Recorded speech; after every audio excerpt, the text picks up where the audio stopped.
Shalom dan selamat pagi Ibu Bapak, Saudara-saudara yang Tuhan Yesus kasihi.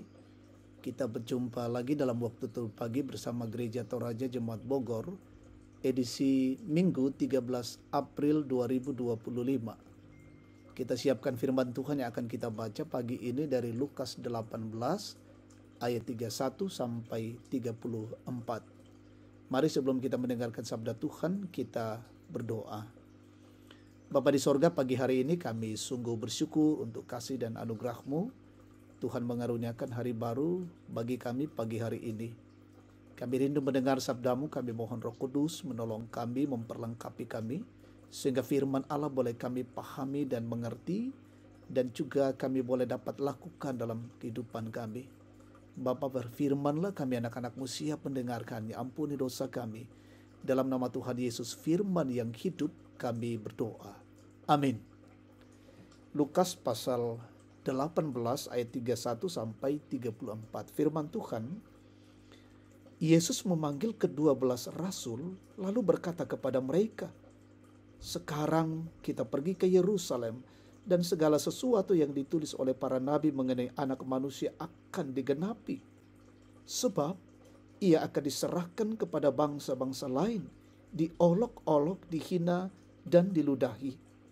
Mereka akan mencambuk dan membunuh dia. Tetapi pada hari ketiga ia akan bangkit." Tetapi mereka sama sekali tidak mengerti semuanya itu.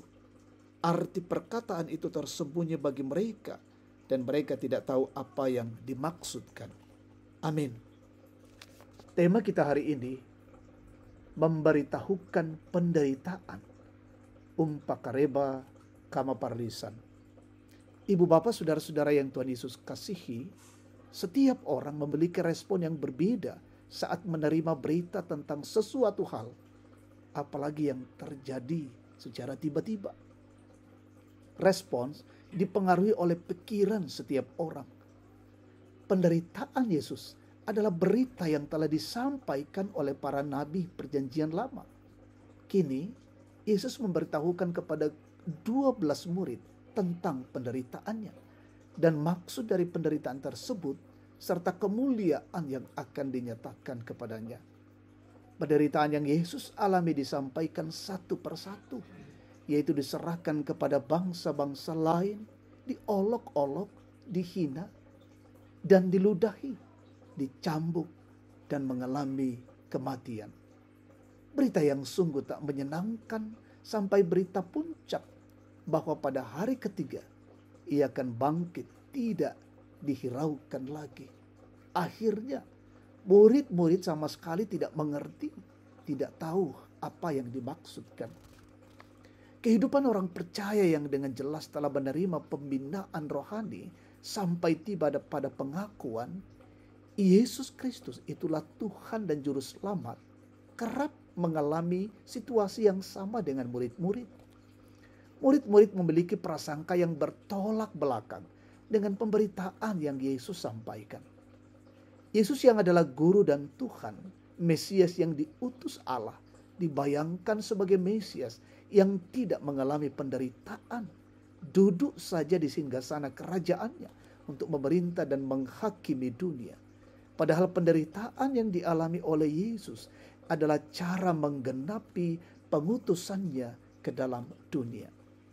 Ibu bapak, saudara-saudara, prasangka dapat membuat orang percaya menolak kebenaran, sehingga tidak menemukan jalan yang benar. Prasangka menghalangi pemberitaan kebenaran ke dalam hati dan hidup orang Kristen. Yesus mengalami penderitaan dan hidup orang percaya tidak lepas dari penderitaan. Penderitaan dapat terjadi karena godaan yang tidak sanggup ditolak, lalu menyebabkan keluh kesah, menilai Allah tidak peduli, dan lain-lain. Penderitaan dapat juga terjadi karena ujian untuk memurnikan iman. Satu hal yang diperlukan adalah beriman, percaya kepadanya, karena dia tidak terus bekerja, karena dia terus bekerja dengan caranya untuk mendatangkan kebaikan bagi umatnya dan segala sesuatu indah pada waktunya. Amin. Kita bersyukur, kita berdoa. Tuhan Allah, kami bersyukur untuk firman-Mu yang boleh kami dengar pagi hari ini. Bila itu menjadi bagian kekuatan kami, menjadi pedoman, memberi pengajaran yang baik bagi kami untuk terus bertumbuh beriman, terus mengandalkan Tuhan dalam hidup ini. Di Minggu Raya ini kami mempersiapkan diri kami masuk dalam rumah Tuhan beribadah, melayani Engkau. Perlengkapi kami dengan kekuatan, hikmat, dan Roh Kudus menolong dan menopang kami. Berkati umat Tuhan dimanapun saat ini berada. Peliharakan mereka dalam cinta kasih-Mu. Yang sakit Tuhan jamah pulihkan, yang berduka Tuhan hiburkan, yang lalai Tuhan tegur mereka, dan yang mengalami banyak pergumulan, tegakkan dan kuatkan mereka Tuhan Allah. Kami berdoa untuk seluruh jemaat-Mu dalam berbagai aktivitas pekerjaan 1 minggu ke depan, dalam usaha dan pelayanan. Tuhan berkati sehingga semua boleh dikerjakan mendatangkan sukacita dan damai sejahtera, bahkan juga terus memuliakan Engkau. Berkati umat-Mu dimanapun berada Tuhan Allah.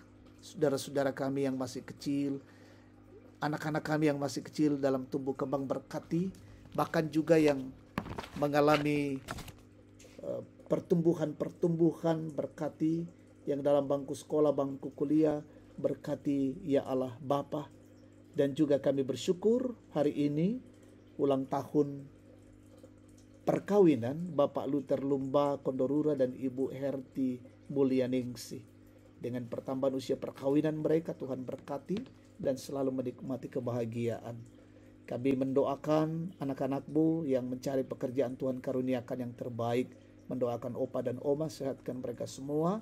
Bahkan kami mendoakan mereka yang terus berjuang dalam hidup mereka, Tuhan teguhkan dan kuatkan.